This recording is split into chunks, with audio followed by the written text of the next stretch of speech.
नमस्कार मित्रांनो, सकाळचे 7:30 वाजता आहे आणि आपल्या भरपूर साऱ्या कोंबड्यांचे जे ते निघालेले पिल्ल तुम्हाला दाखवायचे. बघा इथं एक कोंबडी ठेवलेली आहे, हिच्या खाली 20 पिल्ल आहे आणि अजून एक दुसरी दाखवायची तुम्हाला. ठीक आहे, तुम्हाला एक कोंबडी आपण 5 कोंबड्या बसवल्या त्या, त्याच्यापैकी त्या एका कोंबडी खाली आपण 20 पिल्ल ठेवले होते आणि एका दुसऱ्या कोंबडी खाली रात्री जी आपण 15 पिल्ल ठेवले होते. बाकी जी अंडे होते ते 3 कोंबड्यांमध्ये डिवाइड करून ठेवले होते. आता तुम्हाला दाखवतो.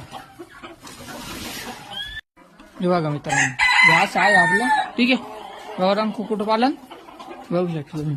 आणि बघा ह्या कोंबडी खाली जी आपण रात्री 15 पिल्ल ठेवलेली ह्या कोंबडी खाली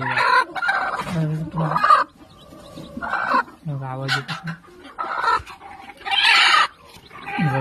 बघा मित्रांनो, असे